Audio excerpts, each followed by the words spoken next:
So you know who I'm not, in other words. Well, good afternoon. I'll tell you who I actually am. I'm Brady Carlson. I'm the new host of All Things Considered at Wisconsin Public Radio.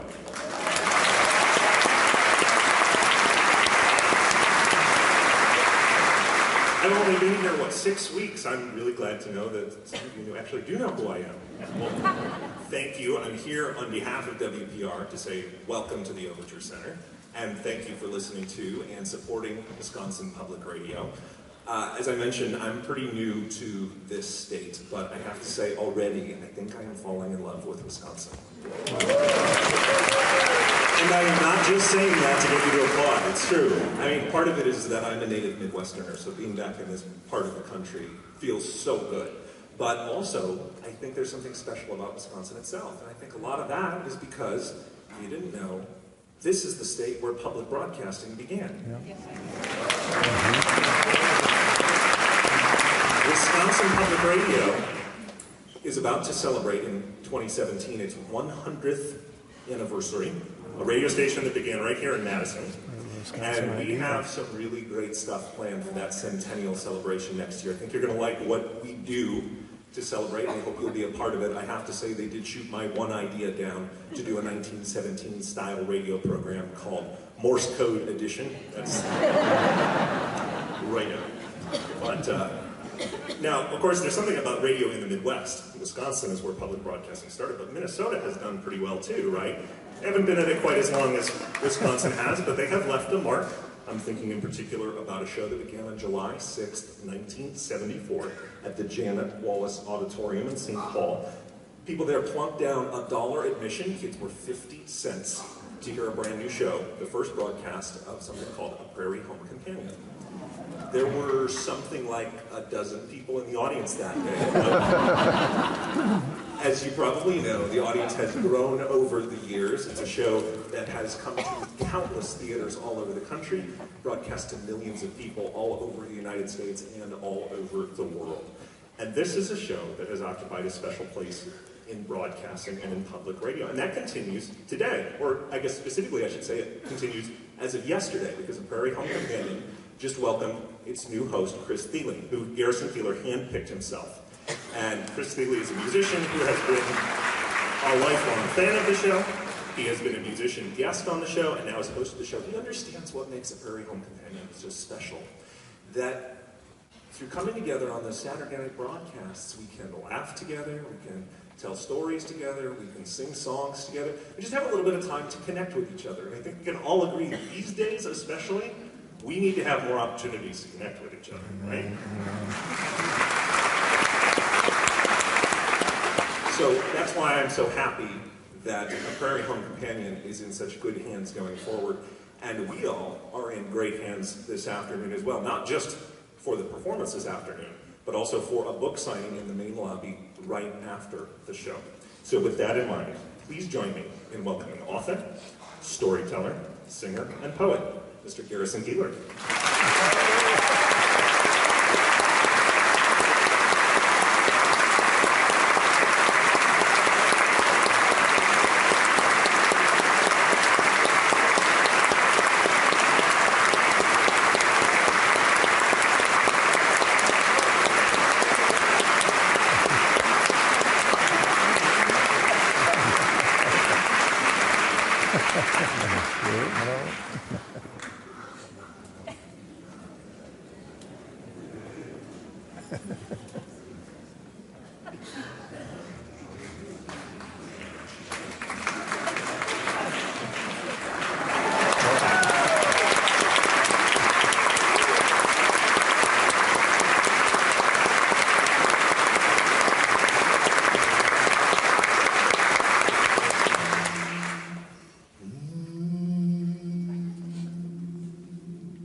Land where thy fathers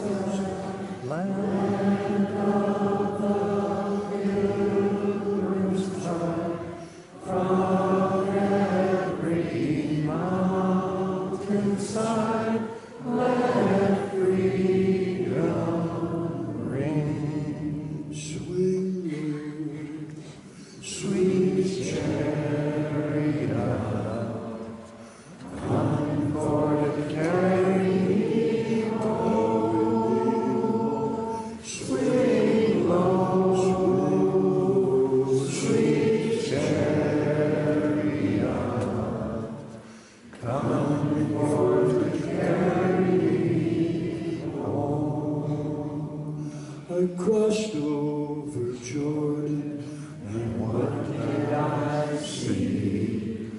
Come forth to carry me home. A band of angels come after me. Come forth to carry me home. When we've been there 10,000 years, bright shining as the sun, we've known as days to sing God's praise. Then when we first meet, I'm a radio man for 42 years, doing an old variety show based on some I used to hear when I was your age years ago. Critics pointed out my debts to Bob and Ray and Fibber McGee, but alcohol and cigarettes swept those critics out to sea. And the 20-year-olds who were born too late to hear the great Fred Allen, I'm the inventor of the form, sailing the airwaves like Magellan. A thief who escapes and is not hung may yet be honored by the young. Whoa. The secret of a long career is to keep going and not fade, and not think about your reputation even for 1 minute. It's like becoming the tallest boy in the 6th grade. You stick around and you're bound to win it. Dostoevsky over time found a punishment to fit the crime, and slowly as a centipede trots off, he wrote the Brothers Karamazov. Mrs. Joyce cried out in bliss, he's finally finished with Ulysses. James had a smoke and took a break, and started in on Finnegan's Wake. So do your work, keep going straight ahead, and you can be a genius someday after you are dead. Whoa, whoa, whoa. Whoa, whoa, whoa, whoa. So good of you to come, and good to see you here.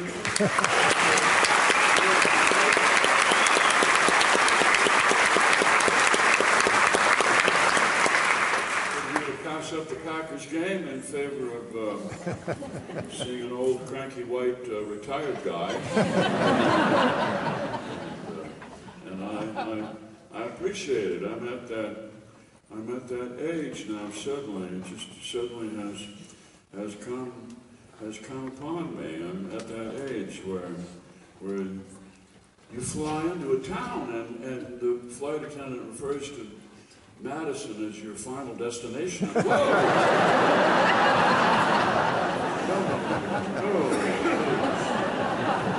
Please, dear God, no. She says, we'll soon be on the ground. I don't want to be on the ground. No. On the ground, to me, suggests, lying there and people putting paddles on your chest. I don't care for that. And at that age, when you have all of these biases. You don't care for people who wear baseball caps backwards because it just looks so childish to you. And you don't care for tattoos. You don't care for waiters who try to form a personal relationship with you. And you say thank you, and he says no problem. What happened to your welcome? Where did that go? No, you just become old and cranky, and you develop an attitude. But gosh, Bob Dylan.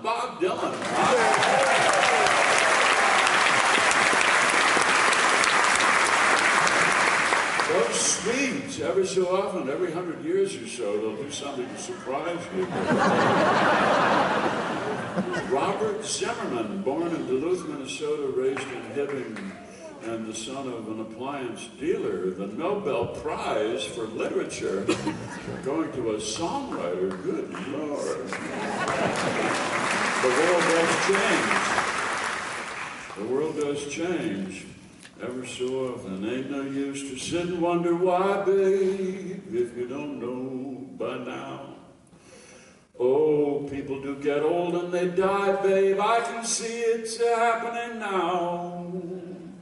Oh, my rooster doesn't crow at the break of dawn. My hair is thin and my memory's gone. I spent half my life looking for the John, but don't think twice. It's alright. Ain't no use in calling out my name, gal, if you should notice that I left. Ain't no use in calling out my name, gal, 'cause you know I am deaf. When I get older, I'm thinking when I get old, I once loved a woman, it was you, I'm told. I can't call your name to save my soul, but don't think twice. It's all right. Wonderful thing to get a big prize like that. 75. 75 years old, Bob. I'm 74. I don't suppose the Nobel Committee would give the prize to Minnesotans 2 years in a row. I don't care. He and I were classmates at the University of Minnesota. You may not have known this. We were in the same fraternity, Kappa Alpha, and we were next door to each other. He showed me some of his songs, which I did not really appreciate back in the day, because you know I was raised on Robert Frost and T.S. Eliot and so on, and I was an English major, and, you know, kind of snobby. Lay, lady, lay across my big brass bed. For one thing, he didn't have a big brass bed. Single bed, steel frame, you know, like everybody else. But lay is a transitive verb, I think.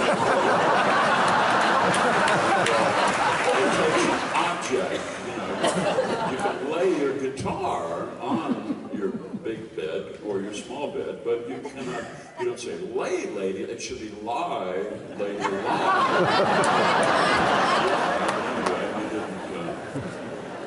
He didn't pay any attention to that. 74, it's an interesting age. Interesting age. Loveliest of trees, the maple now is turning yellow on the bough. It stands among the darker trees, fluttering in the autumn breeze. Now of my 70 years and 10, 74 won't come again. Subtract from 70, 74, it means I don't have many more. And since to look at things sublime, I don't have all that much time. It lends a certain grandeur to the walks back and forth to my mailbox. It's a very serious time of year that people in obituaries get younger and younger and younger. People are wanting to give you a Lifetime Achievement Award. I don't want that. I'm not done yet, okay? Not time to take that long walk across the ice quite yet. Thank you very much. No, people have become very, I don't know, they try to be helpful, I guess. You know, you go downstairs and people reach for your elbow and you want to kick them. But you're afraid if you do, you'd fall. Break a hip or something.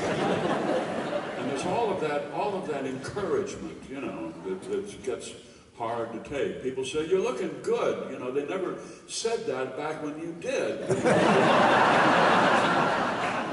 Now they do. Oh, yeah. So if you have this little time left in this world, why am I spending hours every day paying attention to this election? I just cannot help myself.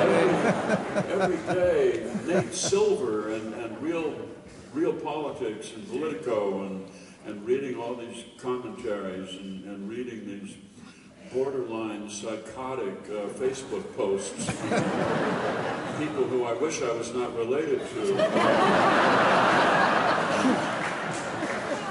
I do believe that unless they unearth a secret video in which Hillary says that she ranks men by their pectorals, and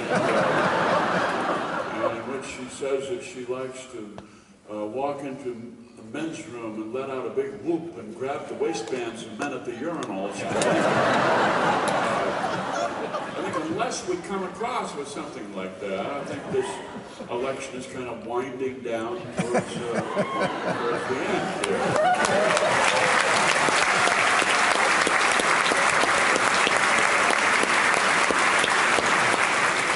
It will soon be over. Some people say they wish it were over now, and they regret the bitterness. Oh, come on, go away. This is America. You're living in America. Divisiveness is what democracy is all about. We are a righteous people.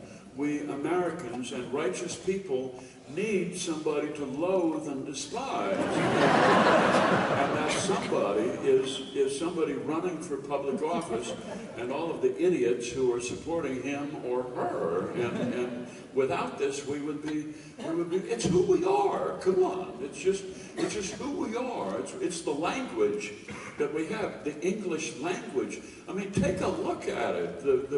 The words, the vocabulary in English for peaceful harmony is very small and kind of soft and timid and flaccid, and the language of revulsion and disgust and dismay is enormous.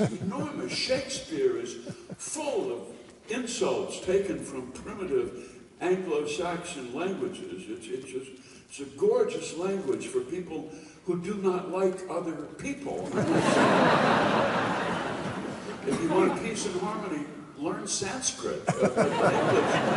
English is gorgeous language, and it will all soon be over anyway in about 3 weeks, and the shouting will die down, and the locker up T-shirts will go somewhere, I assume, and you know, a few million people will not accept it. They will believe that the whole thing was rigged by a cabal of Jewish bankers on Wall Street, along with the vaccine industry and Muslims and the Mexico Mafia. I don't know. But for the rest of us, it will all be over. And what are we going to do with our time that we've invested in this? And what good did it do us? Absolutely none. The issues in this campaign, issues in quotes, are just all piffle and mishigas. It's all, I mean, there's nothing there. This election is entirely about loathing and hostility. That's the whole nature of it.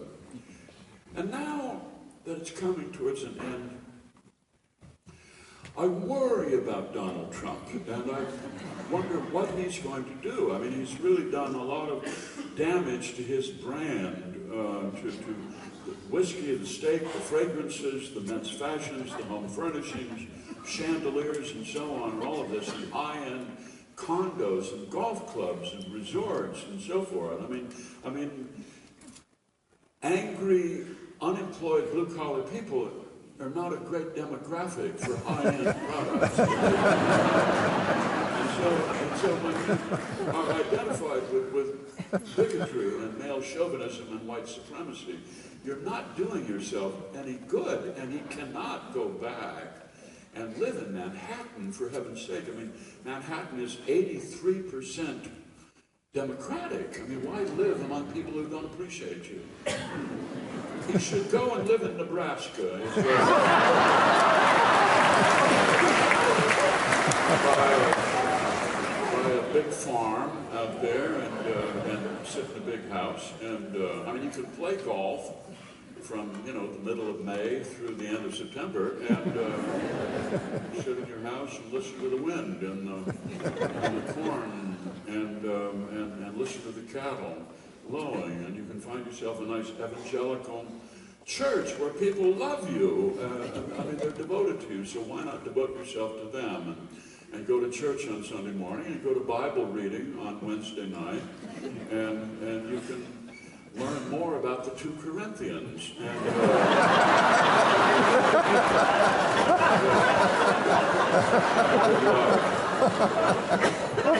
Well, that's why I'm here in Madison, is to express myself, to have freedom of speech. That's why I go on the road. I come from taciturn people, and I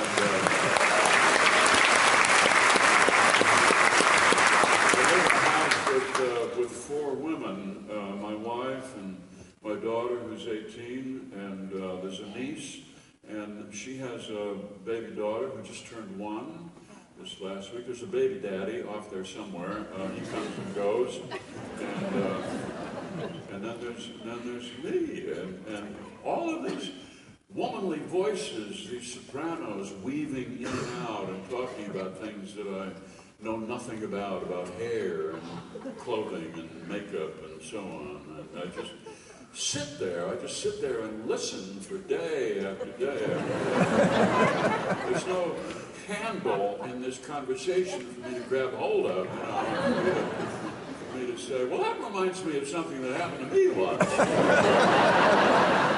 I knew somebody like that once until, I think it was about a month ago.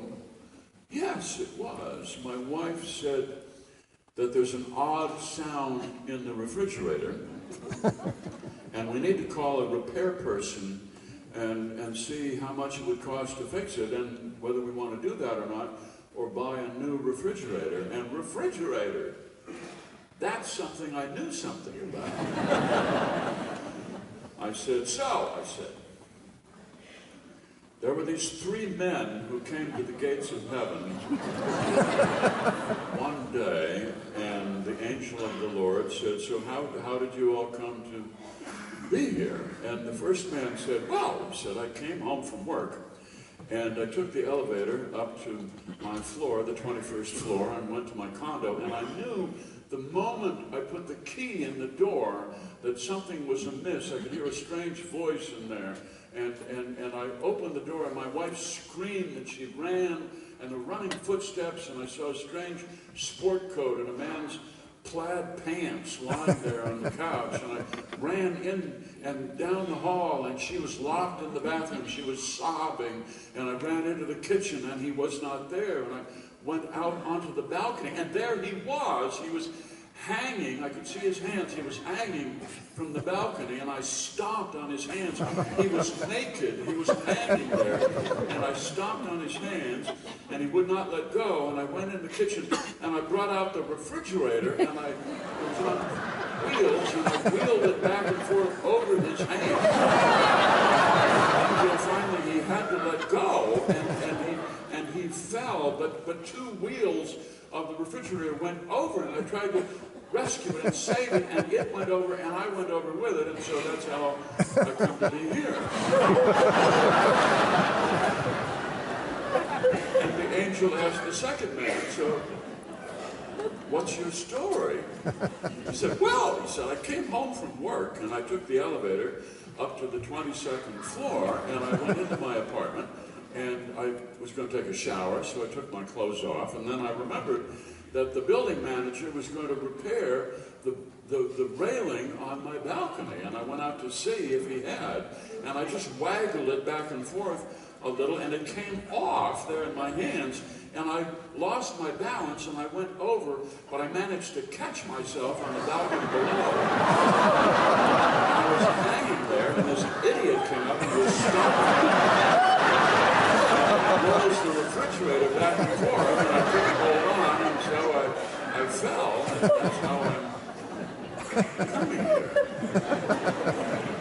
And the angel of the Lord asked the third man, so, how about you? And he said, well, I was inside this refrigerator.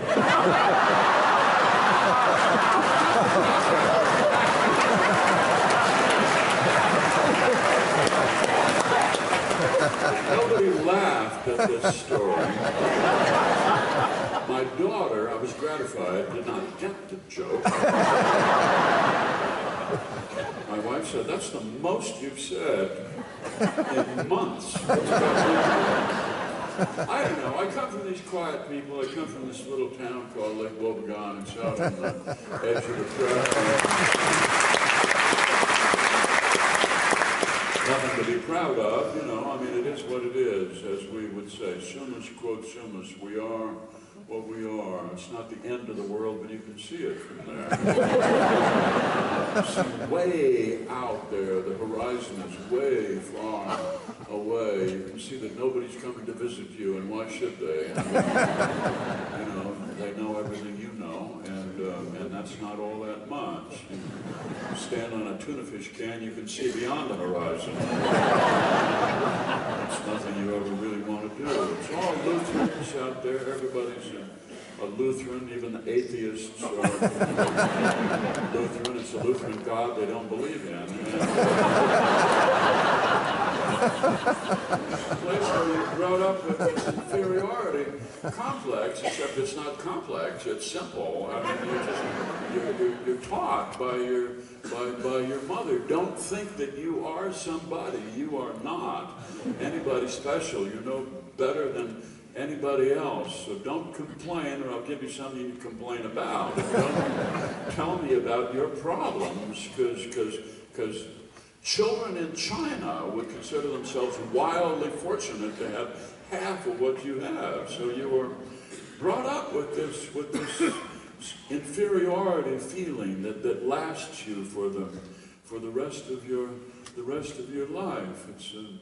It's an interesting sensation. You get older, and I find that when I go to the grocery store and to the checkout counter, and I swipe my credit card in the little slot, and the screen lights up and it says approved, I feel wonderful.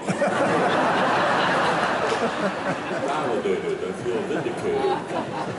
I feel wonderful. Anyway, it's been a quiet week in Lake Wobegon, Minnesota. Out there, it's fall now, and the maple trees are turning golden, and the oaks are turning deep red, purplish red, and the sumac turning red in the ditches, and in not too long we'll start to get some snow. We know this. It's out there. It's coming. We can smell it in the air. And that's just the nature of life. Clarence Bunsen was walking around down the alley behind Bunsen Motors, and there was a cardboard box turned upside down, and there was scratching inside it, and he thought it was a cat. He lifted it up, and it was a young skunk. It was a young skunk who was not well brought up. And he expressed himself on Clarence's left leg. He could feel the liquid hit him there.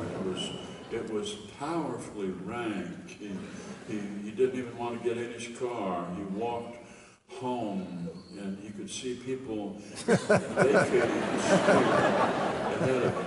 He had become a plague through an act of kindness, through an act of good Samaritanism. He'd been marked. Now he went home and he got the garden hose out, and he took off his pants. What the hell? And he just bathed, and Arlene tossed a bar of soap out to him. And then she tossed a jar of tomato juice, and he bathed himself 2-3 times, and he walked up to the back door, and it was locked. It's never locked. Like Wobegon, the back door is never, ever locked. That's where your relatives, your loved ones would come in. Nobody knocks. You just walk in, for heaven's sake. You keep the front door locked because that's the door that the Jehovah's Witnesses would come to.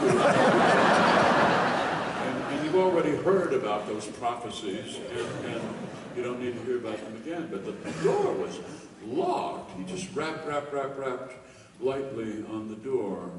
And she came, and she pulled the curtain aside, and she said, "Are you thinking you'll spend the night here?"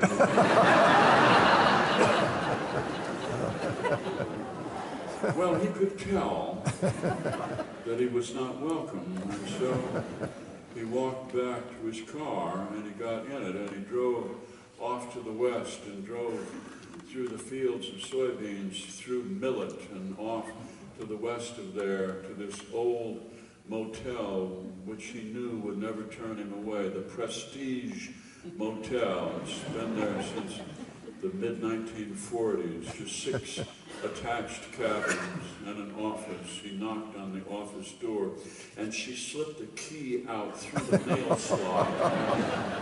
It was for the last cabin, cabin number 6. You walked down there.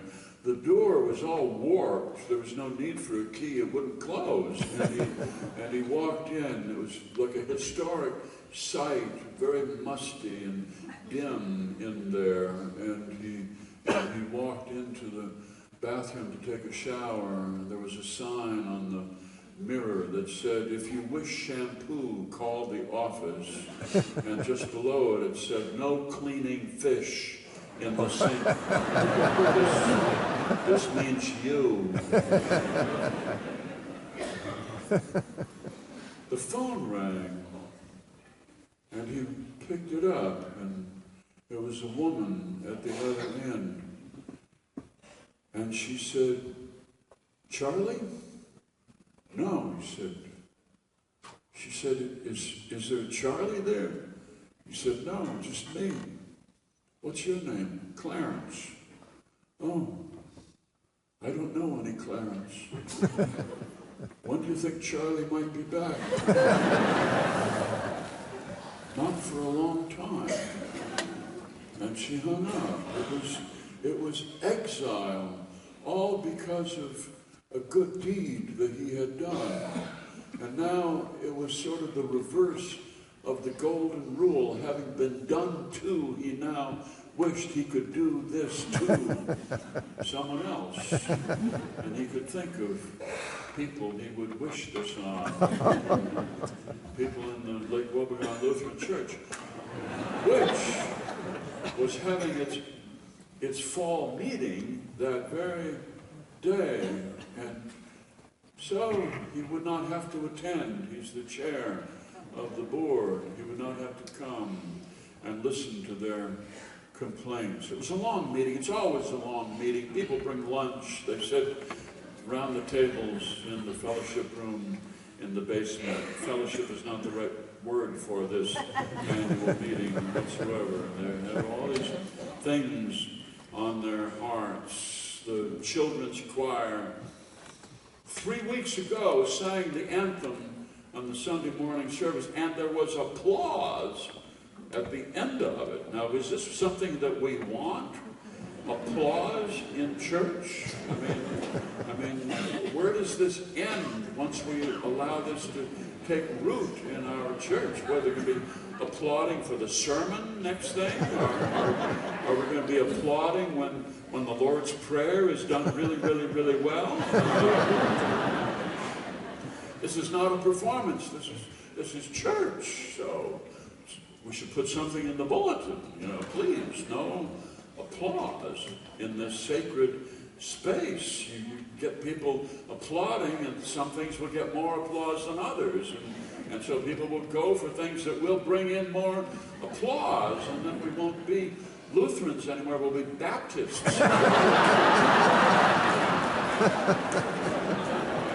be going for the lowest common denominator. So we had to talk about that for a while, and of course there was no resolution, and then they had to talk about the exchange of peace, where you turn to the person on your left, the person on your right, peace be with you, the peace of the Lord be with you, whatever you want to say. And it's just getting out of hand in this church. people are walking all over. And they're crossing over the aisle. And they're circling, and it's turning into a social hour. We're going to have to bring in cheese and wine pretty soon. And how can we restrain people? I mean, it's a symbolic thing. It's not meant to be all-inclusive.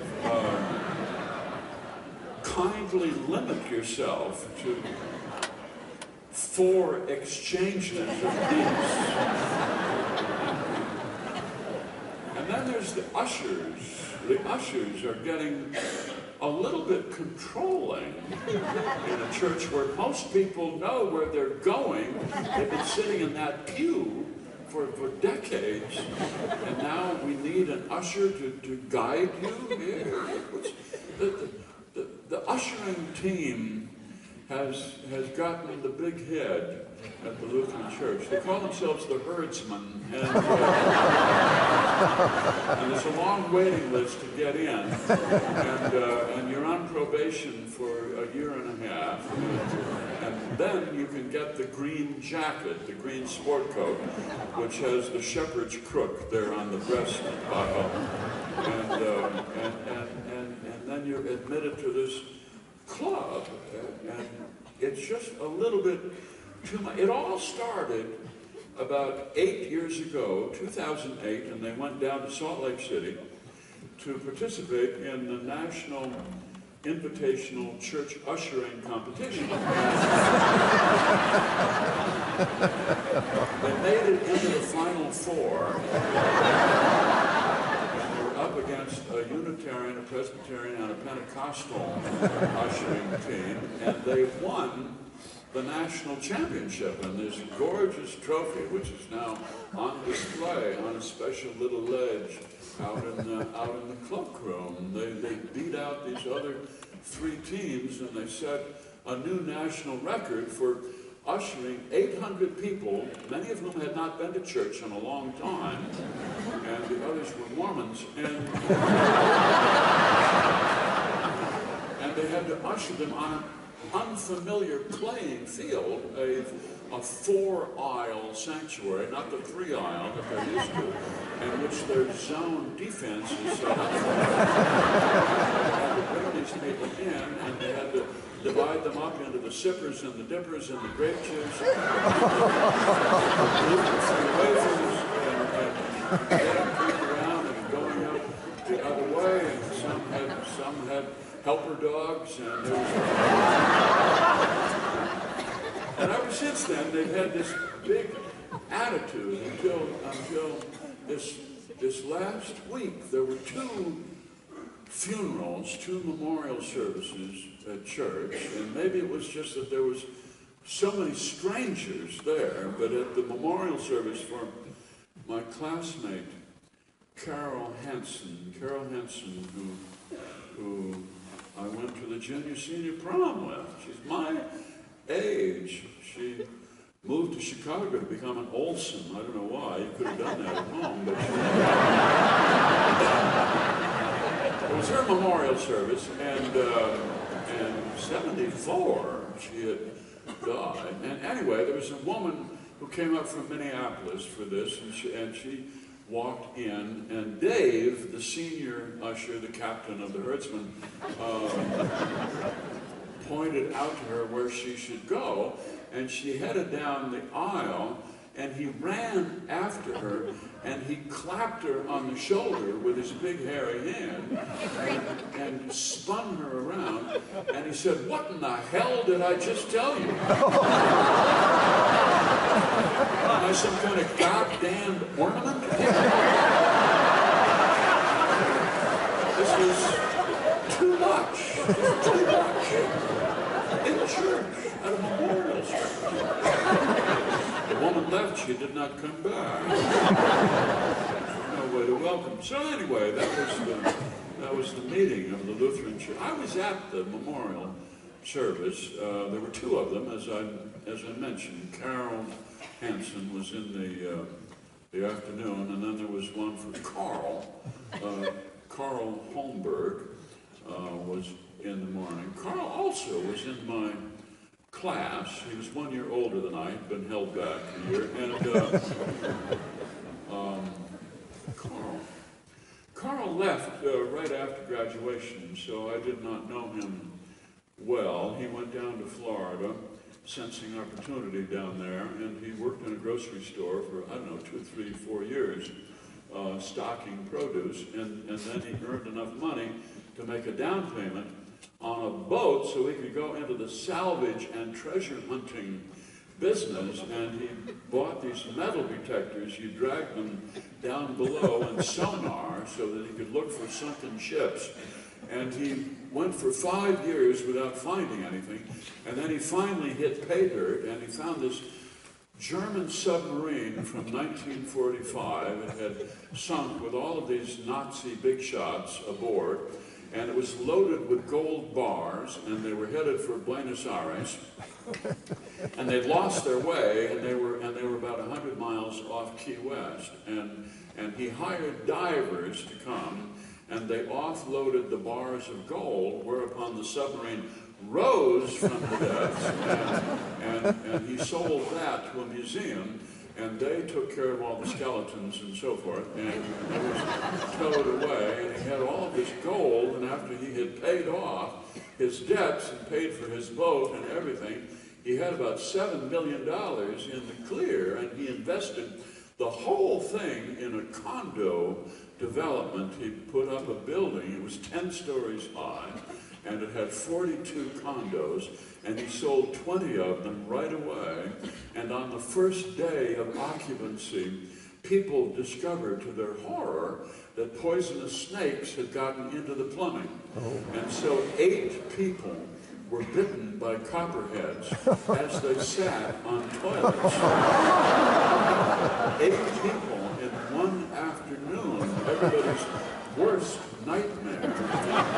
Somebody ran for help, and the phones weren't working, and they called the elevator, and the doors opened, and this alligator came charging out and chewed on his leg for a while. And after the lawsuits were all settled, he walked out of court in Tallahassee, and he had $10 left in his pocket, and he was happy. He'd been raised in a good Christian home, and he knew from Scripture that you must lose your life in order to find your life. And now he had lost everything except the 10, and he heard a voice that said to him, "Give the $10 away." And he did. He gave it to a beach bum, and he made his way to his RV. He had very little gas, so he just drove down on the beach, and he lived in the RV for years. He lived in it, and he walked up and down the beach preaching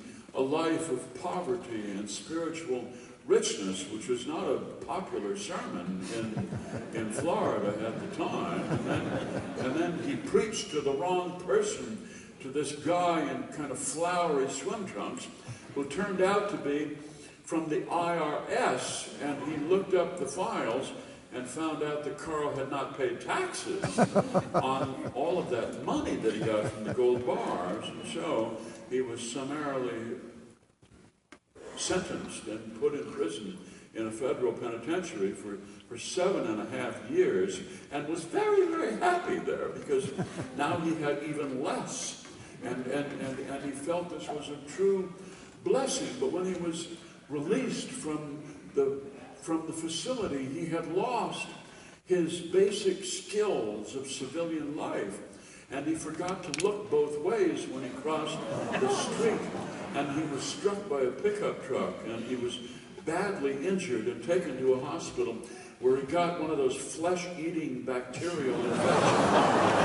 and he spent months there, and he was disfigured and deformed so that he couldn't get a job except as a stagehand. He went to work in a theater, and he was up on the catwalk up above, and he did special effects up there for the opera Hansel and Gretel, and the scene where the 2 children are wandering lost in the woods and dropping corn kernels behind them looking for the woodcutter's shack. He dropped the snowflakes down for the blizzard effect, and it made him nostalgic from Minnesota, and he went back to Lake Wobegon, but he had become deacclimated, and so he was terribly cold, even though it was only late fall and only in the 30s, but he was suffering badly. He turned the heat up in his apartment as high as it could go, and somebody told him, you know, the way to become acclimated is to go ice fishing. You need to get out there, outdoors, and it will re-gear your body. And so he did. He went out in a fishing shack out on the lake, and he was miserably cold, and he turned the gas heater up all the way as he sat in the shack on the ice, and it caught on fire, and the shack burned. People could hear him singing as he was burning to death. He was so happy to be warm. And it took all of his time from last January now until October to separate his ashes from the ashes of the plywood. And so his memorial service was in the morning. Anyway.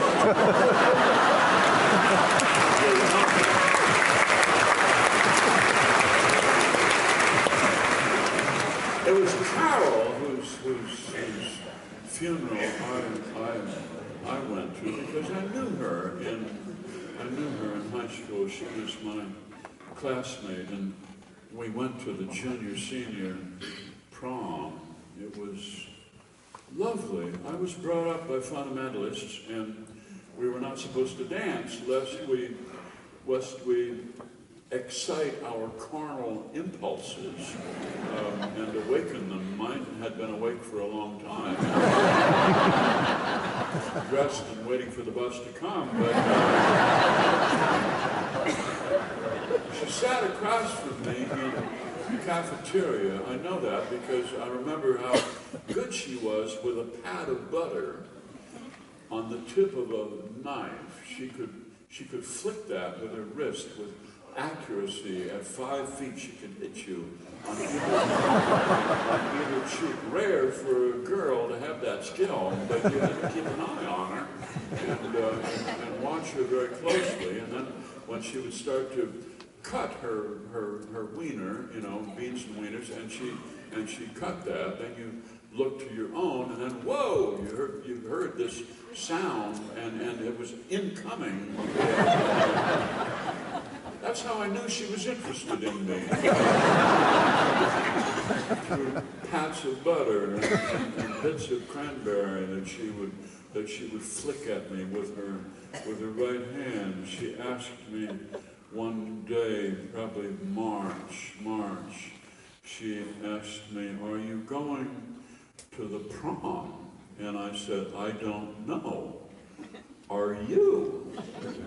She said, "Well, not so far." She said, "Maybe you and I could go together." I didn't think this was how people invited each other, but it was the best offer I'd had. And so I said, "Sure." And we went to the prom together. Two loners found each other, and we sort of danced. I didn't know how to dance, but you know, you could kind of sway back and forth in a rhythmic manner. The band was playing, white tuxedos up there, men with thin mustaches and their hair swept back, playing saxophones, playing Moonlight Serenade, playing I'll See You in My Dreams, and I held her hand in my left hand, and I put my hand in the small of her back, as I'd seen people do on television. And she said to me, "Do you want to see the girls' locker room?" Well, yes. I had dreamed of this for years. And she led me off behind the bleachers, and there was this door marked girls, and we walked through this forbidden door and down this dark, cavernous hallway, down into the bowels of the basement, and here she opened a door, and here was was the smell of gym socks and chlorine, and in we walked. The girls had shower stalls with shower curtains, not the big meat locker that we boys had. All these naked people all at once squeezing into this space under steaming hot water and trying hard not to look at each other, you know, for fear that people may suspect you of whatever. You didn't know what it was, but you knew there would be something. And here they had, it was rather deluxe. We sat together on a long bench in between two rows of lockers. She in her prom gown, a strapless bluish green aquamarine sateen gown. She said, "What would you like?" I didn't understand the question. What do you mean? What do you want to do? She said. I said, I want to kiss you.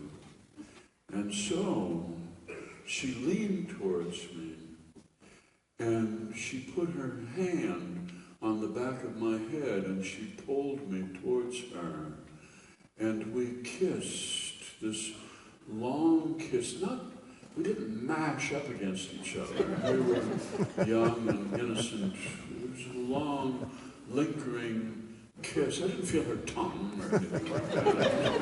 It was a lovely kiss. And I recognize now this gesture, her hand behind my head. She got this from a movie. She got this from the movie Splendor in the Grass. Warren Beatty and Natalie Wood.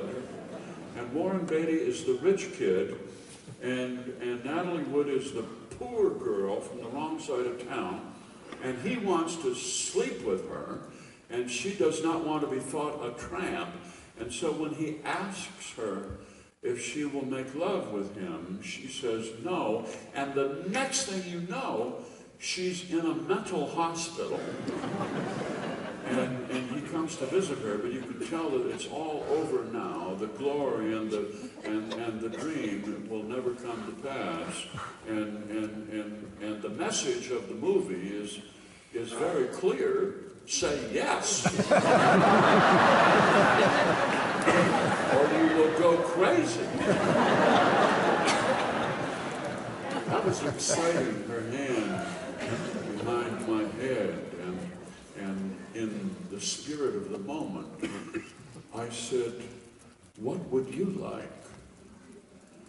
And she said, "I would like you to unzip my dress." I reached back there, and I was surprised at how easily the zipper would go down. I just assumed there was a lock or something. You have to know a combination or something. But it just, just went down all the way to the small of her back. And she leaned towards me, and she took hold of her blue-green aquamarine sateen dress, and she opened it, and suddenly it was right there in my hand. It was there, lying in my hand, her right breast, in my left hand, this beautiful, pale, white, soft, trembling thing, like a small animal had been trained to do this very thing. I held it in my hand. I mean, it had been entrusted to me. I held it carefully. It was so thrilling the first time you've ever done this. And then we heard voices, and it was her sister Donna calling to her, and I put it back in its nest into its little hammock. And she pulled her dress back up, and I zipped it back up as Donna came into the room, and I said, "We're only talking." And Donna said, "Sure, right. No, you always remember that first girl, you know, that first...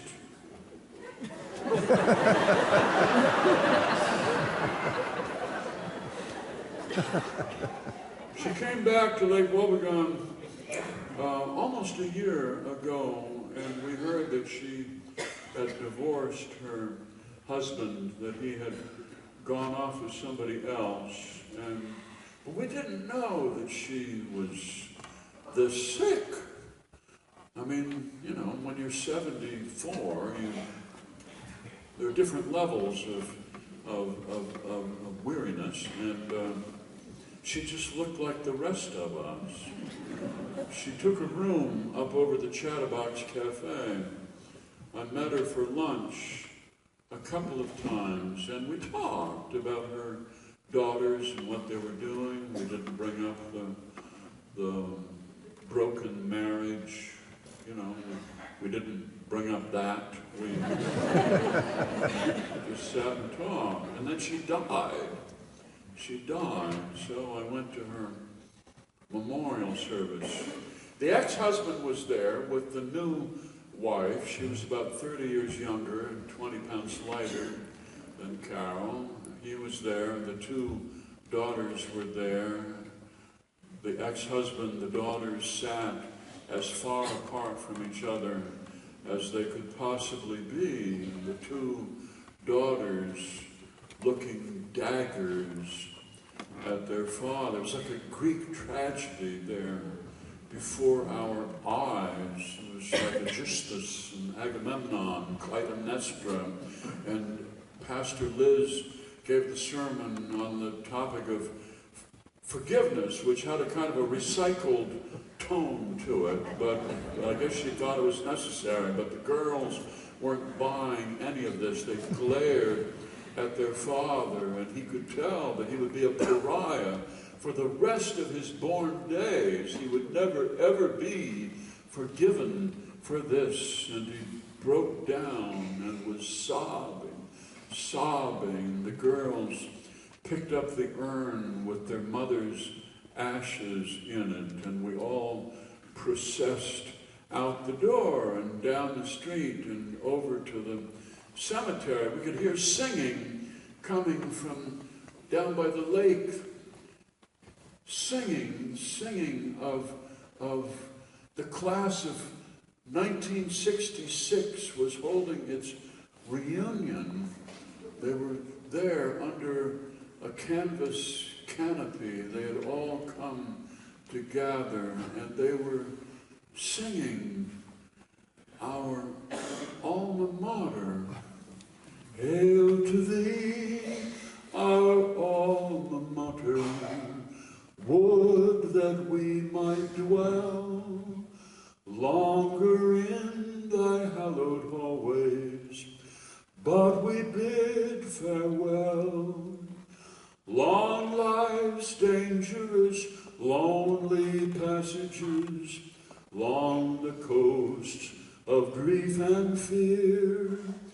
In our hearts we'll e'er remember how you loved and taught us here. We felt tears come to our eyes, taking our classmate into the cemetery, through the gates, into the cemetery from which there is no return, back to the Hanson family plot where a hole had been dug there and where the urn was to go. The class of 1966 out there on the hillside looking out at the lake. I know that feeling. You come back to these people whom you ran around on the playground with, and who you engaged in ferocious competition to see who is the coolest and who is the smartest, and everyone entertaining wild ambition for themselves. And you go away, and now 50 years later, you are back and you meet each other as human beings now, with no fewer illusions, with all of your competition is gone. We're just people.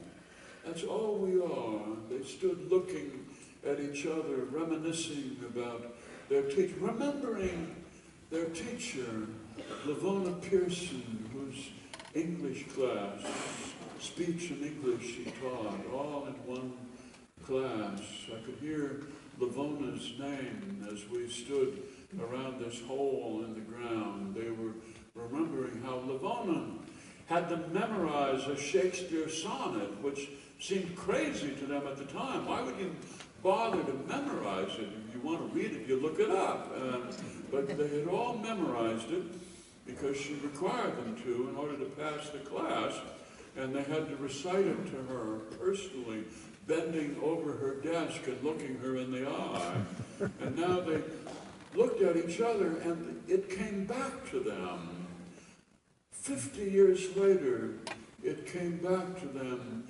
When in disgrace with fortune in men's eyes, I all alone beweep my outcast state, and trouble deaf heaven with my bootless cries, and think upon myself and curse my fate, wishing me like to one more rich in hope, featured like him with friends possessed, desiring this man's art and that man's scope, with what I most enjoy, contented least.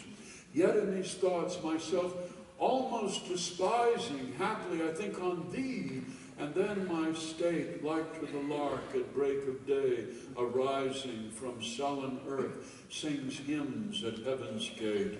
For thy sweet love remembered, such wealth brings that I would scorn to change my lot with kings.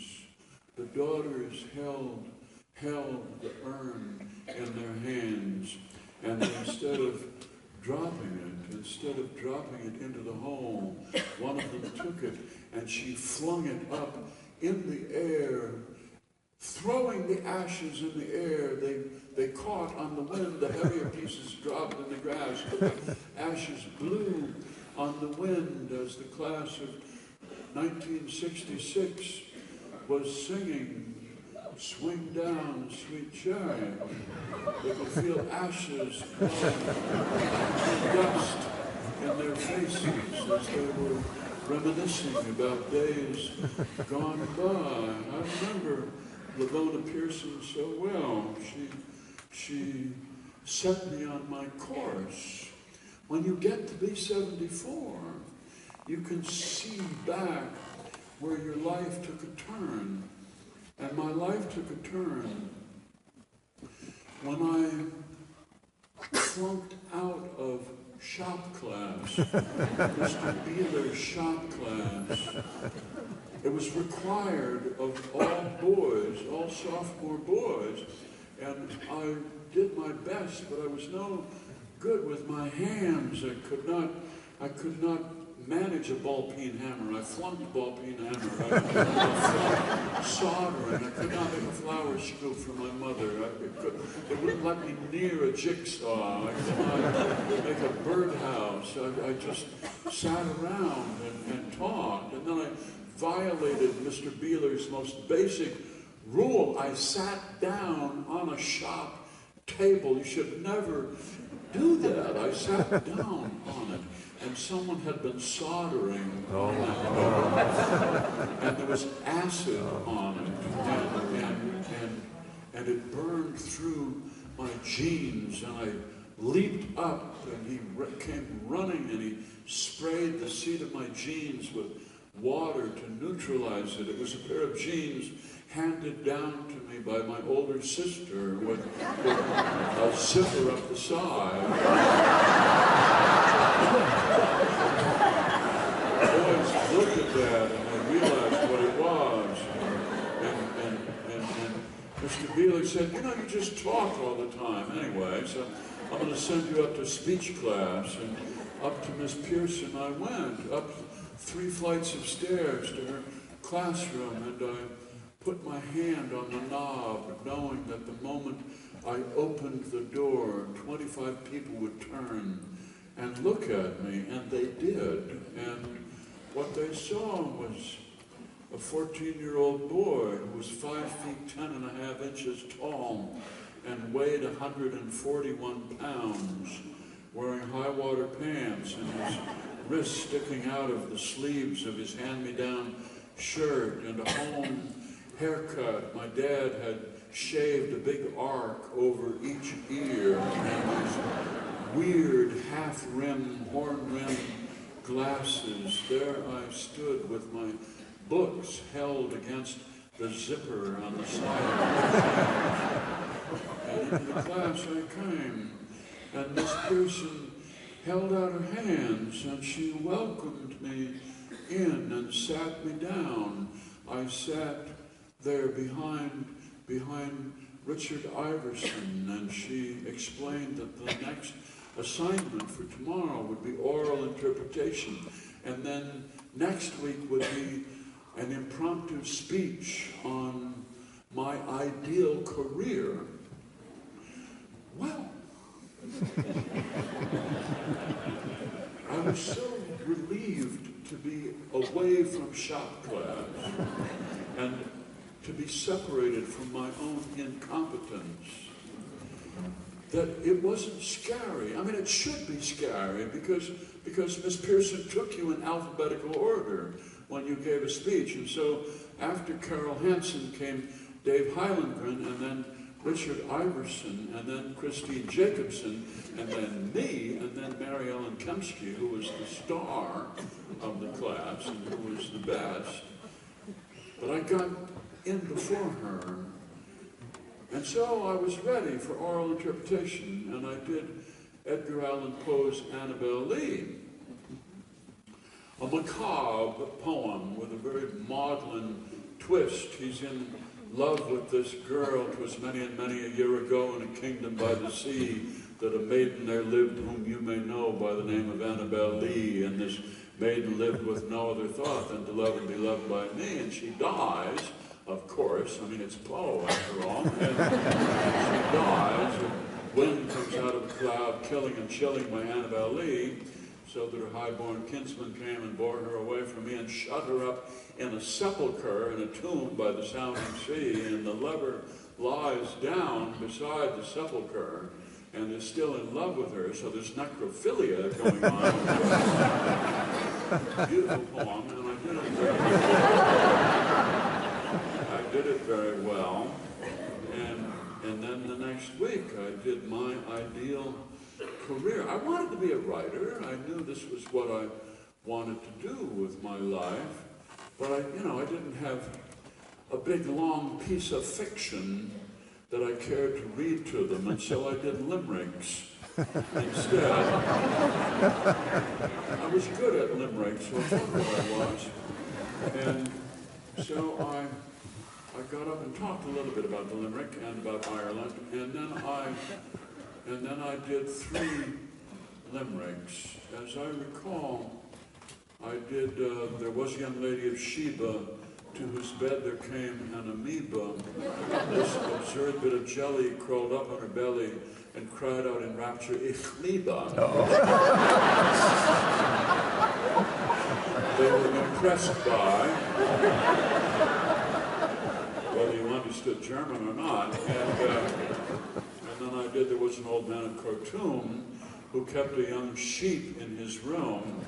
It reminds me, he said, of a loved one long dead, and I never can quite recall whom, which they were disappointed by,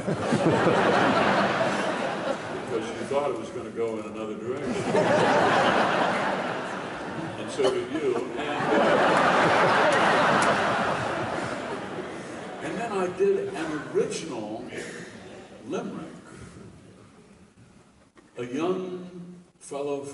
young man from Lake Wobegon tried hard to write a great limerick. He tried, and some were not bad, but something seemed to be missing.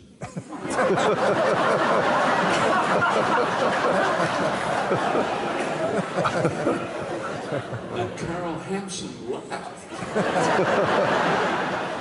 She laughed, and then the others knew that it must be funny, and so then they all laughed, and it was lovely. Miss Pearson, No, these little things set you on your course, and you realize when you are 14 years old, you realize what your happiness is. This is so fortunate when it happens to you. It's rare, but still, you have to find a way to live with it, but still you have this knowledge where happiness is. Happiness is in work. It's in having work that you love and that brings you into contact with the world outside. And for me, the work is writing. And this is still true 60 years later, to have one thing your whole life that brings you happiness. You get up in the morning, you get up in the dark in the morning, and you come downstairs, you're lying in bed, and you are curved behind the body of your dear wife, and you gently separate yourself, and you come downstairs, and you turn the switch on, the coffee maker, and you turn the lights on in the living room, and you do your agility exercises, and you do the Fred Astaire walk, and you do the heel-to-toe walk, and you do the deep knee, and you do the squats and the crunches and the push-ups and then you come in and you get a cup of coffee, and by this time blood is circulating in the brain, and now you have something in mind that you want to write, something in mind, and you sit down in a dim room at a screen. It used to be a pad of paper, and then it was an Underwood typewriter, and now it's a laptop computer. It's all the same. And you sit down, and you have work to do.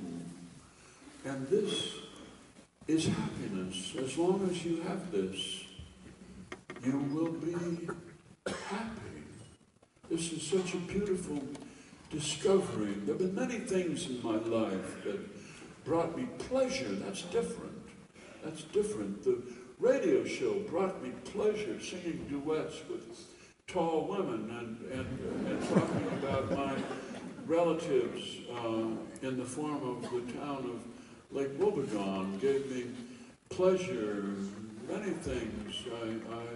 I went to Paris with my wife, and I celebrated my birthday by agreeing that we would buy a bottle of wine that was bottled in the year that I was born, 1942, and I knew it would be so expensive, so I had her cover up the price, and I had her pay for it, and we drank this wine all these years later that had been bottled in the dark years of World War II, and we it was faded, of course, you know, it had lost a lot, but you could tell that at one time it had had a certain magnificence to it. It brought me pleasure. I lost 35 pounds once, and I went to California, and I bought a tiny, tiny bathing suit, and I walked in my bikini briefs up and down the beach at Venice, and I could sense women showing interest in me. This only happened once in my life, but it only has to be once. I once taped for CBS Sports. I taped an essay about basketball for the NCAA championships back in the early 90s, and I went to a gymnasium in Manhattan on East 96th Street, and I spoke to two cameras. I spoke this essay directly to camera on a gym floor while holding a basketball. I dribbled it a couple of times as I did the essay, and at the end of the essay, I looked up over my left shoulder, and there was the basket, and then facing the camera. I made a shot directly, blind shot directly overhead, and I made a swisher, and they got it all on film, and it was seen by millions of people, but most importantly, it was seen by my Uncle Don out in Minneapolis, who admired me for the first time in his entire life. He could not believe that I had done this. I had done this. It was so important. Every time he saw me, for the rest of his life, he just looked at me and pointed at me, and he said, "That was some shot." A lot of things have brought me pleasure, but happiness is in having this work that you love doing. Alcohol got in the way of it about 12 years ago, and it did not take me long to realize that I was now waking up to a sort of foggy seashore and little men with hammers, and so I simply cut it out. I just cut it out. My mantra was, it's easy to stop drinking so long as you don't drink. And it worked for me. I had no interest in sitting in a circle of men on folding chairs in the basement of a Unitarian church, drinking coffee out of styrofoam cups and talking about the emotional deprivation of my childhood. I had no interest in that whatsoever. It's easy as long as you don't drink. The corollary of which is the way to get something done is to do it. And that worked for me. It worked.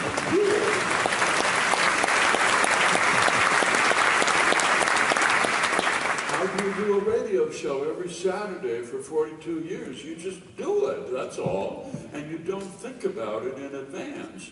You do one show, and then on Sunday, Monday, Tuesday, Wednesday at the latest, you start to think about the next show. and your thinking about the next show erases your memory of the show before, so that you have no realization of what you've done over the years. It's all new, it's all fresh, it's all about next Saturday. This was wonderful, the way this worked. I don't remember anything from those 42 years.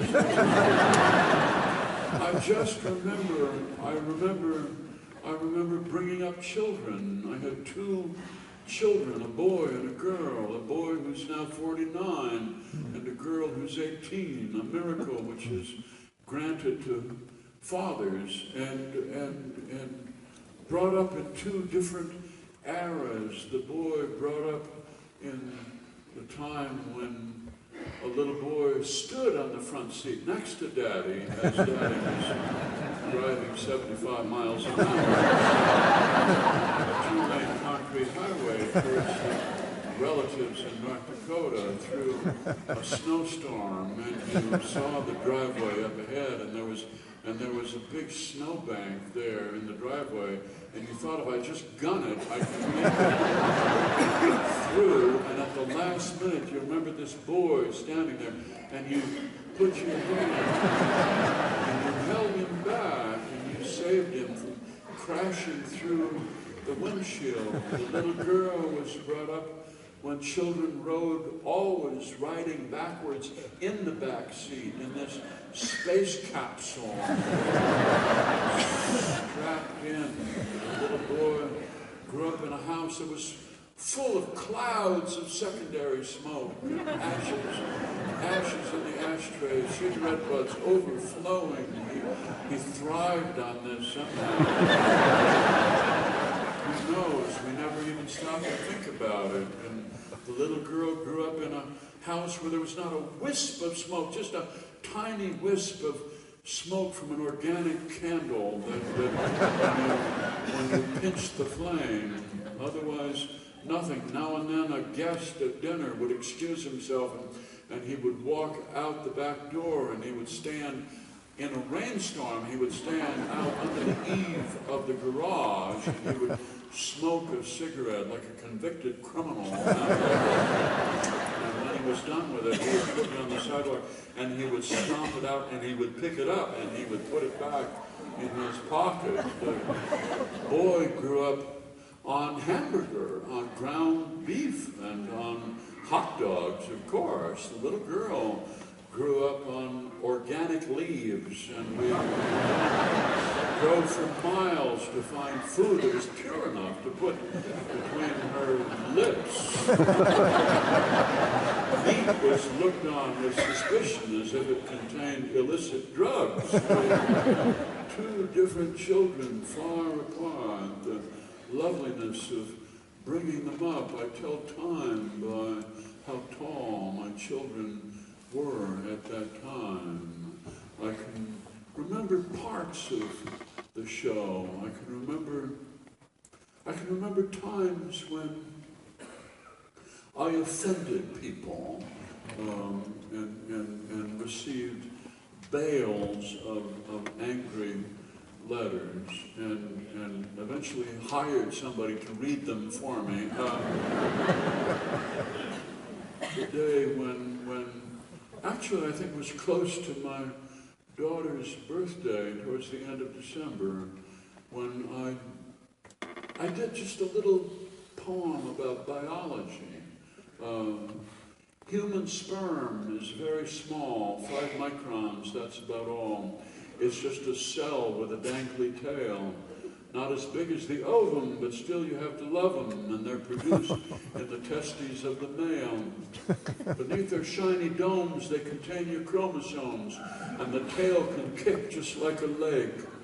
Nothing could be finer than to swim up a vagina in search of a rendezvous with an egg. The sperm has one ambition, and that's to gain admission to the female reproductive canal. And once he gets in it, he goes a millimeter a minute, along with 40 million of his pals. The sperm is no boob when he smells the fallopian tube. He goes into some crazy figure eights about 10,000 times as those female enzymes keep egging him on to penetrate.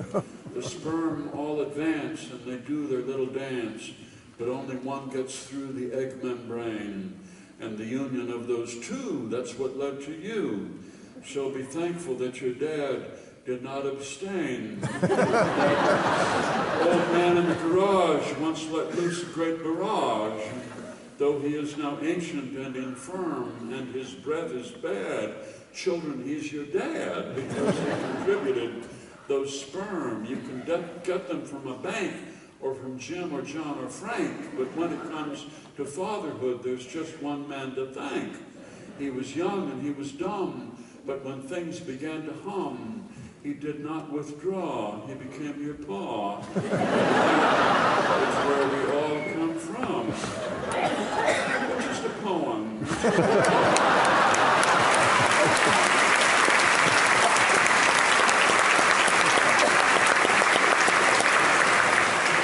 But it all goes back to that English class. It all goes back to Miss Pearson and my English teachers who encouraged me to read the dictionary, just page through it, just savor it, just say the words to yourself, how delicious they are, this beautiful language. Webster's second unabridged, this big suitcase of a book, and you sit in a library where Miss Goodner stands behind her pulpit, this witchy woman who enforces her rule of silence. Silence. This is the library. This is not the cafeteria. This is no place for passing notes or any of it. This seemed cruel to some people, but to those of us who love books, this was freedom. The freedom of silence releases you from the comparison with other people, and you're no longer aware of what clothes you are wearing. You're living inside this book for whom the bell tolls. You're living inside this history of the Battle of 1066 and William the Conqueror coming over from Normandy. And you're living in these books and in the dictionary, and you learn the beauty of language, of precision and form and precision, which is what makes art, not the purity of feeling, not expressing what you feel. What you feel is not so different from what anybody else feels. Don't think you are somebody, you're not somebody. No, it's precision and form, and it's all the same. It's all the same, whether it be tragedy or comedy or romance or poetry or jokes. It's all the same. Daffodils we weep to see, you haste away so soon, as yet the early morning sun had not attained its noon. So gather rosebuds while ye may, for time is still a-flying, and this same flower that smiles today, tomorrow will be dying. A man walked by the insane asylum. They were shouting 21, 21. So he walked up to look through the fence. It sounded like they were having fun. He put his eye to a hole in the fence to see what crazy people do. They poked him in the eye with a sharp stick and yelled 22.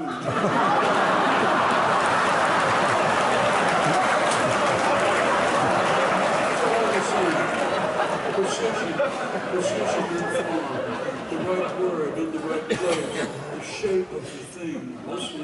This is what matters. Wine, it comes in at the mouth, and love comes at the eye. That is all we know of truth, for we grow old and die. I lift the glass up to my mouth. I look at you and sigh. The devil came to church one day in a burst of smoke and flame. He ran up and down the aisles. He said, Beelzebub is my name. I am evil incarnate, the object of all your fears. The old man said, you don't scare me at all. Been married to your sister for 33 years.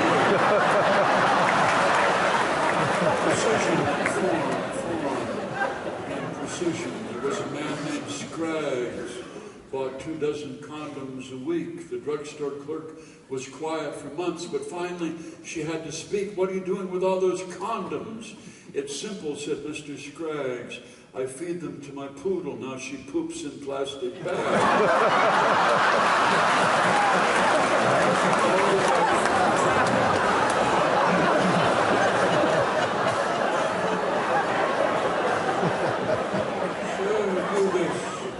You do this on the radio for 42 years, and you try to write things of quality. Your English teachers instilled the ambition in you to try to match models whom you cannot possibly match. They gave you ambitions that you will never ever realize. It will never ever be good enough. You realize this when you get to be my age. But still, even remembering when in disgrace with fortune in men's eyes, you still write sonnets. You write a sonnet for your wife on her birthday at the end of September. You make crusty bread rolls filled with chunks of brie and minced garlic drizzled with olive oil, and baked them until the brie was bubbly, and we ate them lovingly, our legs coiled together under the table. And salmon and dill with lemon and whole wheat couscous, baked with fresh ginger and garlic, and a hill of green beans and carrots roasted with honey and tofu. It was so beautiful, the candles, the linen, the silver, the sun shining down on our northern street, me with my hand on your leg, you, my lover, in your jeans and green t-shirt and your beautiful bare feet. How simple life is.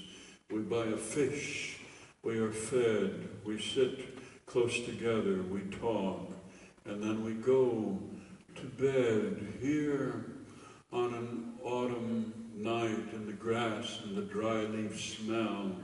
drunk on the crickets and the starry sky. What lovely stories we could tell with all these bright stars to tell them by. An autumn night and you and paradise, so lovely and so full of grace. Above your head the universe has hung its lights, and I reach out my hand and touch your face. All the lovers and the love they made, nothing that was between them was a mistake. All that we did for love's sake was not wasted and will never fade. Love that shines from every star, love reflected in the silver moon. It is not here, but it's not far. Not yet, but it will be here.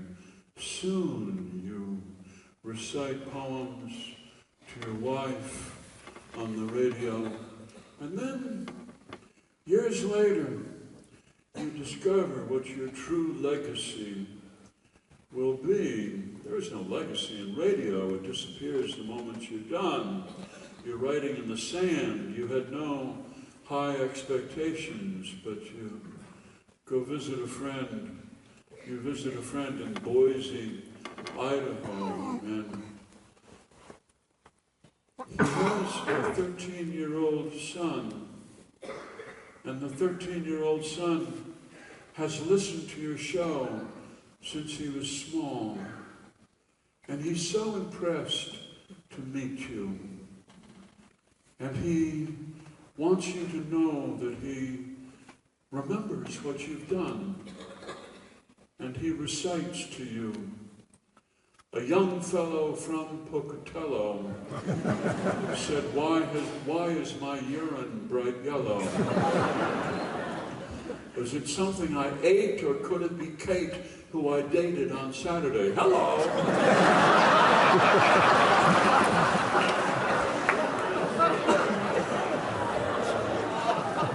This is the future, this 13-year-old boy. This is posterity. He's so delighted. He loves these. A young Baptist lady of Aspen fell down groaning and gasping. She thought she'd been bit by a snake on her tit, but it was her Sunday school clothespin.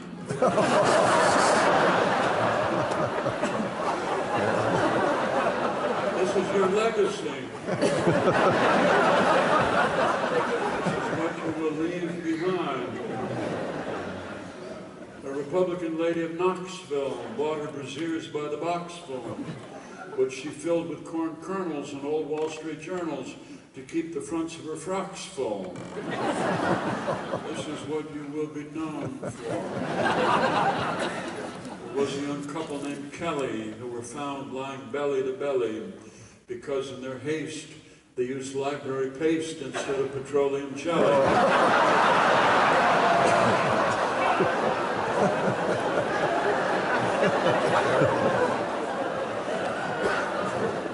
That's what it's like to be 74.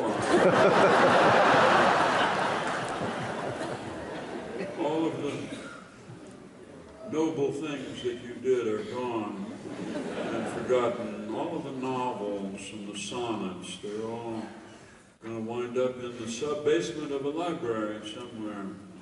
But 13-year-old boys will remember the young fellow from Pocatello. Oh, it's an interesting time of life, that's for sure. It's an interesting time of life. You realize that nature has no interest in longevity whatsoever. You fulfilled your purpose back when you begat your children long time ago. You fulfilled your purpose, and now nature has no more interest in you. I should have announced that we should turn off our cell phones.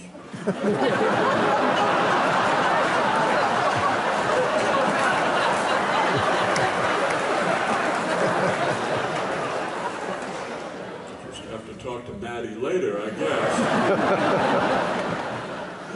Nature has no interest in your golden years. You're supposed to beget children, and then get out of the way. By the time they're 13, 14 years old, you've taught them everything you have to teach them, and now all you have to give them are your own bad habits and your own biases. And so you move out of the way, and nature is very clear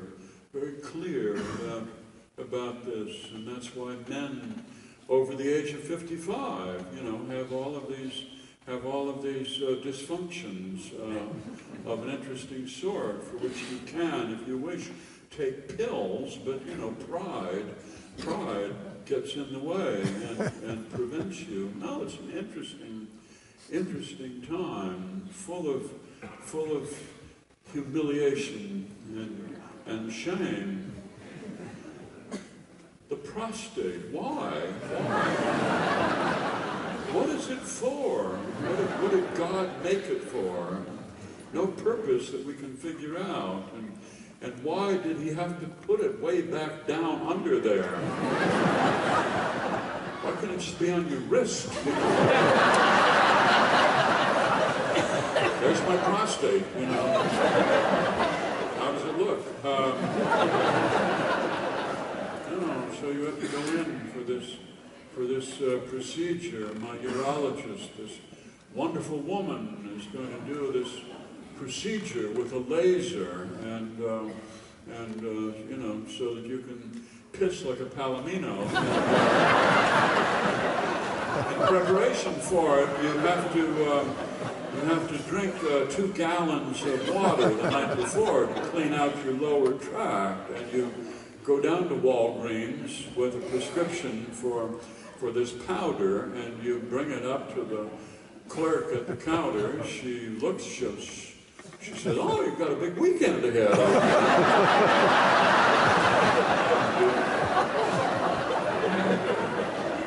Take it home, and you dissolve it in 2 gallons of tepid water, and you sit and you drink it, glass after glass of this water that tastes like polystyrene, and you sit close by a toilet and on one, and you feel as if you've done your best, but you get in the car the next morning, and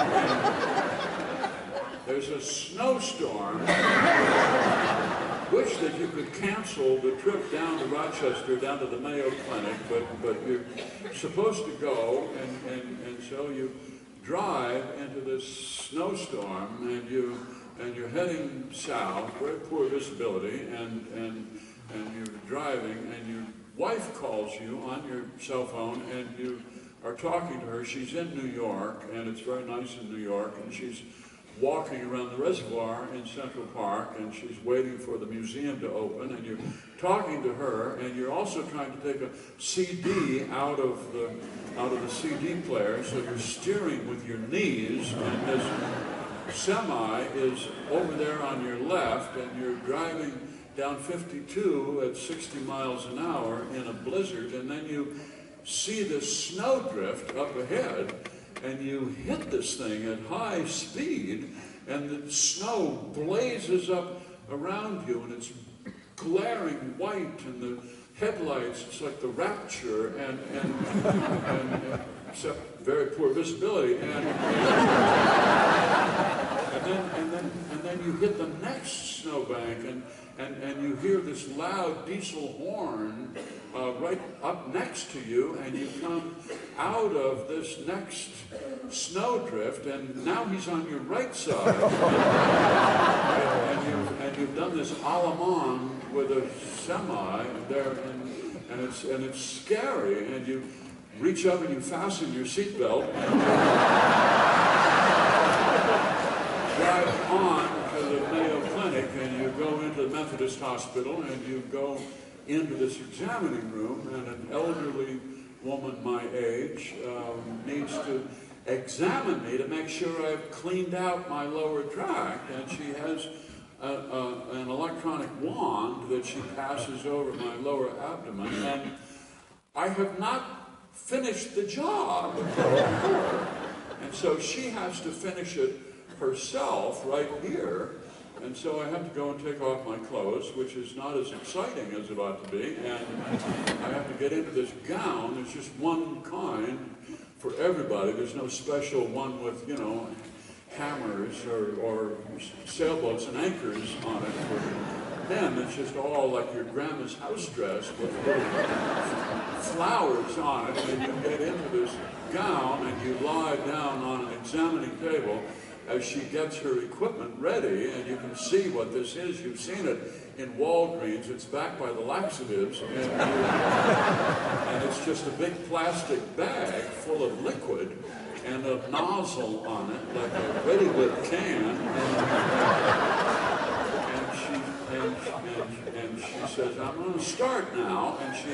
And she lifts up the flange of your gown, and you would not want anybody to see this view, but there she is, and she says, now you're going to feel pressure when I start, but I want you to hold it in until you feel an irresistible urge to vacate.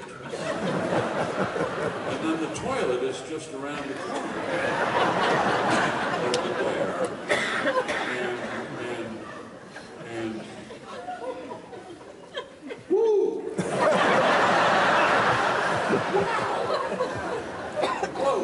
Whoa, talk about the invasion of privacy. You can hear liquid gurgling, and you can start to feel pressure. And just at this moment, she says, "I have to tell you that I listened to your radio show."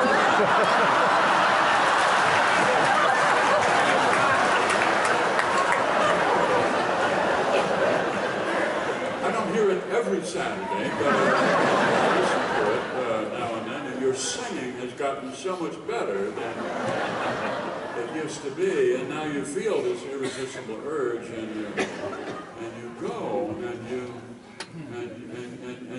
you do what you have to do. That's the story of being 74. All of these moments of mortality and humiliation of living in this aging body. On the other hand, there are good things too. You discover things you never knew existed.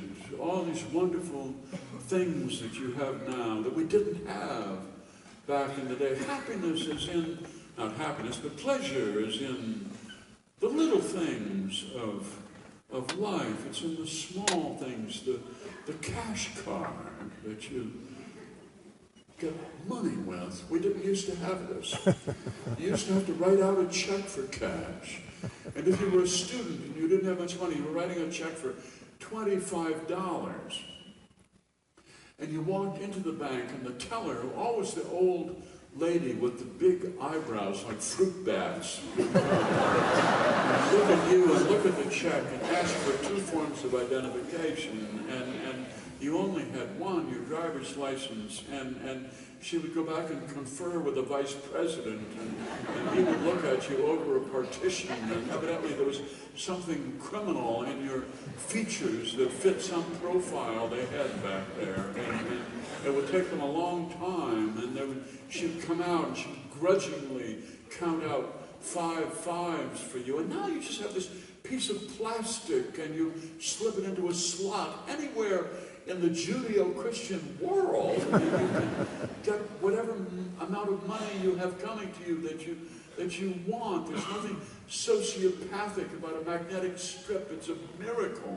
It's a miracle. It's up there with the great miracles, like that invisible ray that when you step away from the urinal and you look for a handle and it flushes all by itself. Amazing thing for somebody my age. So much that we have now that we didn't have. Soft butter back in the day. We had hard bricks of butter. You kept them in the refrigerator lest you get streptococcal poisoning, and you brought them out in the morning to butter your toast. After Grandma died, there was no more artisan bread, and so what you had was Wonder Bread, which is like Kleenex. And you put it in the toaster and you scrape shavings off the top of this brick, and you tried to spread it on your Wonder Bread toast, and it ripped it to shreds. You stood there with toast shrapnel. And it just felt like life would always be one disappointment after another. Now you have soft butter, aerated butter, mixed with olive oil or whatever. It just spreads so easily. This is a beautiful, beautiful seat warmers we did not have back in the day. Now in Minnesota, you get into your car, and even just a mile down the road, even though the engine is still cold, your butt is warm. It's like falling in love again. It's a beautiful, beautiful, beautiful thing. Tracking numbers we did not have back in the day. You ordered something from Sears or Montgomery Ward, you sent a check off in the mail and went to Chicago. You had no idea when it would come. And now you order your pack of 6 rolls of toilet paper from Amazon, and you have a tracking number, and you can keep track of its progress hour by hour. Follow it as it comes down from Quebec and across the country to Wisconsin, and you can pace yourself accordingly. It's a beautiful thing. Back in the day, we didn't have the language that you had. Synergy we did not have. Everything, 2 and 2 was 4. It was never going to be more than 4. And transparency, everything was murky back in the day. And totally, my daughter uses the term totally awesome. We never would use that expression. We always thought in terms of partiality, partial things. We were evangelical Christians, and we were brought up to await the second coming. And when Jesus comes down through the clouds, accompanied by fleets of angels, that would be awesome, totally.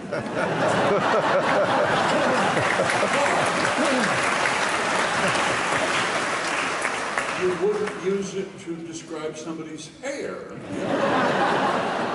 You would save it for that special occasion. GPS, a byproduct of our defense program, which you people here in Madison, you picketed against that, over and over. But here it is. This result of our defense spending has given us this magnificent invention. This woman, Australian, I think, and she's in your phone, she's in your car,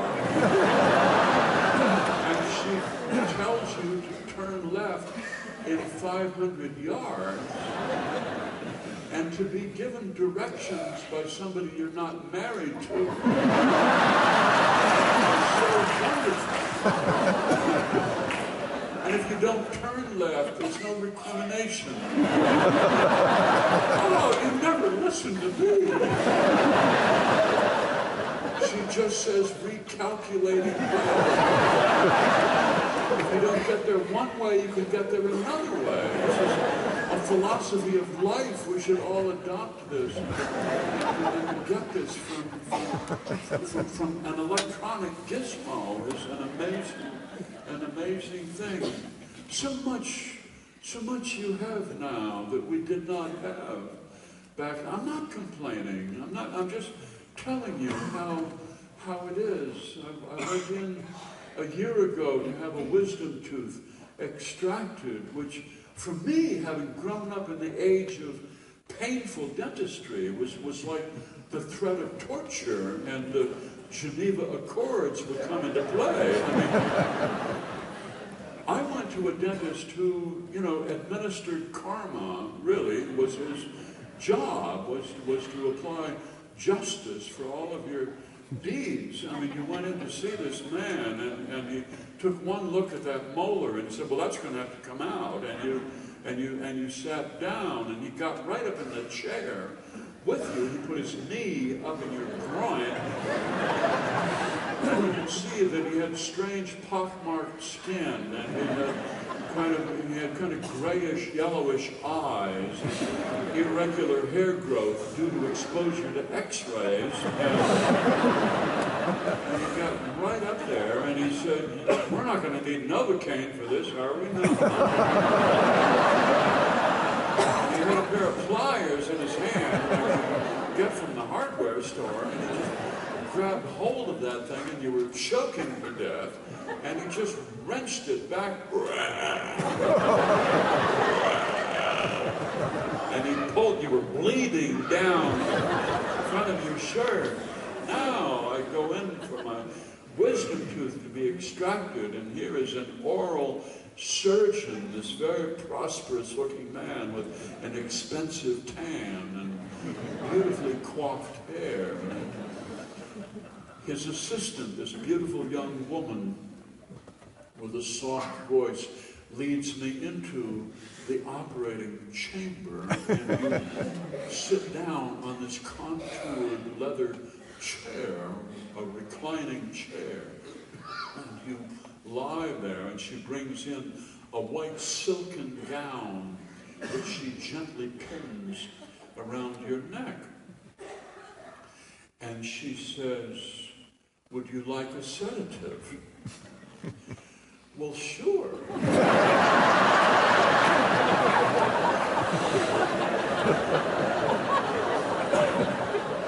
I just like what other people have, that's all. Now, don't go to any trouble for me, but they do. And she pokes this needle in the crook of your arm, and in goes this little plastic tube that goes up to a clear plastic bag full of liquid hanging on this aluminum tree, and it drips into you, and in less than a minute, you are in this dreamy, creamy world, so far removed from this scene of squalor and suffering around you, and whatever these people are doing nearby has nothing to do with you personally. You are far, far removed from all of this, and it takes only a minute or two, and they're finished. And she asks, "Are you okay?" I haven't been this okay in a long time. And they take you into a recovery room. Recovery from what? Now I know what my friends back in the 60s were looking for.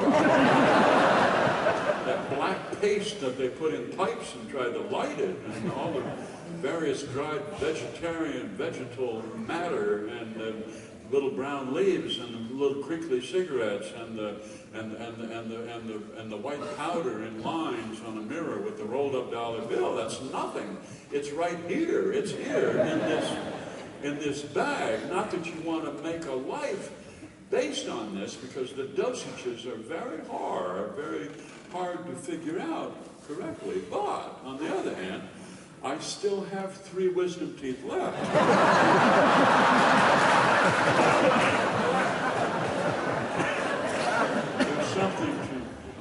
There's something to look forward to. So much good that we did not have back in the day. Still loneliness, yes, of course, grief, a sense of meaninglessness, welcome to the club. Too many PIN numbers, too many passwords, and so forth. And politics is, even more screwed up than it ever was in the past, because liberals are wishy-washy, and they're very, indecisive, and they're self-destructive, and we know this, those of us of a certain age, and conservatives want it to be 1958 again, and so, everybody's living in a world of illusion. But you have all of these wonderful, wonderful things. You have artisan beer. We never had that back in the day. You either drank Grain Belt, or you drank, if you wanted to show off, you bought Heineken. And it was cold, that's all. And now you read a label of a beer, a bottle of beer made in a boutique brewery, and it's a work of art. I mean, there's a quotation there from a review, as if this were a book of poetry. Here it is. And it says floral notes of marigolds sprinkled with saffron combined with earthy vanilla to give an earthy finish. I mean, we never had an earthy finish back in the day.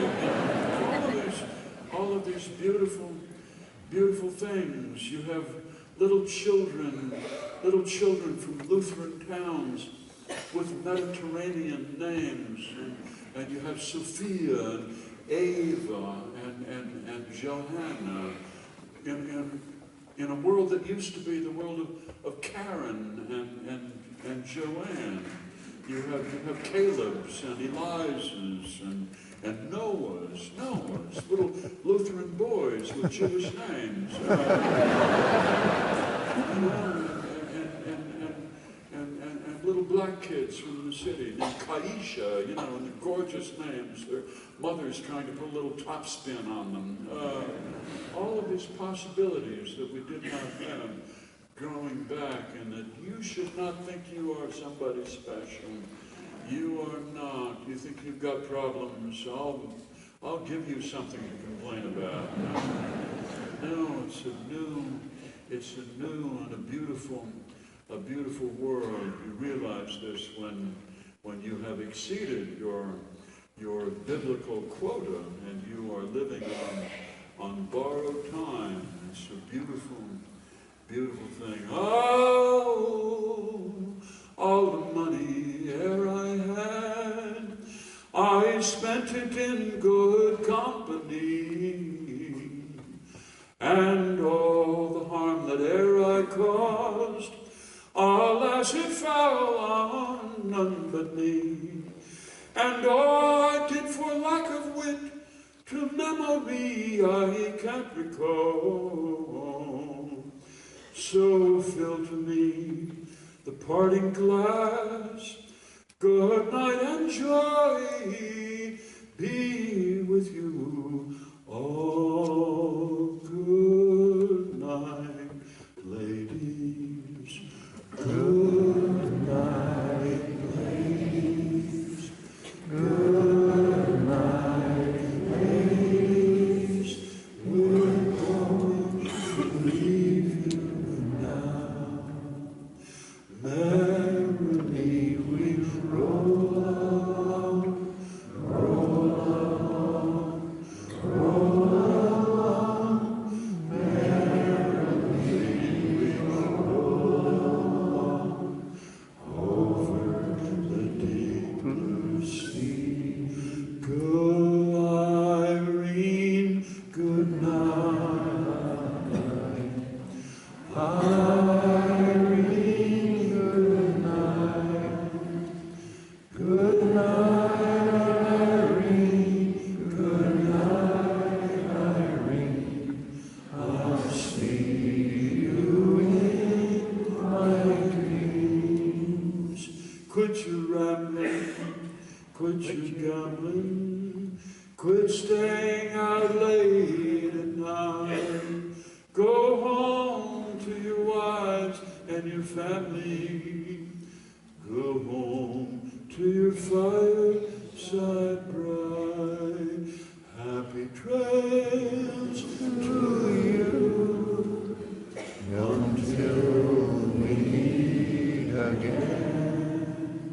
Happy trails to you. Keep smiling until then. Who cares about the clouds when we're together? Just sing a song and bring the sunny weather. Happy trails to you till we meet again. Come and sit by my side if you love me. Do not hasten to bid me adieu. Just remember the Red River Valley and the good one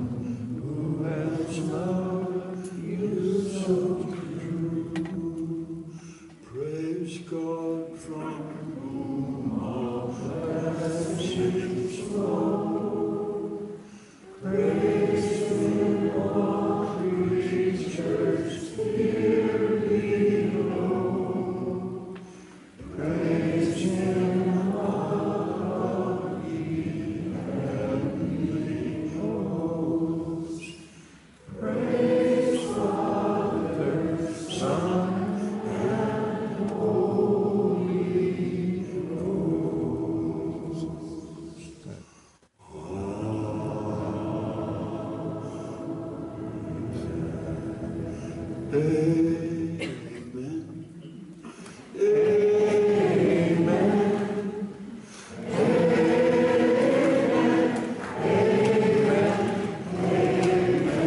you, people, now. Thanks for singing now. See you later.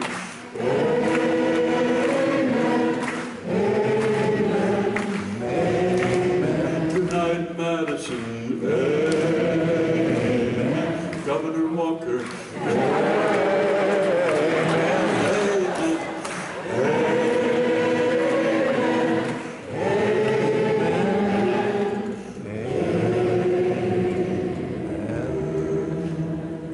Thank you, everybody.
That's it? That was good.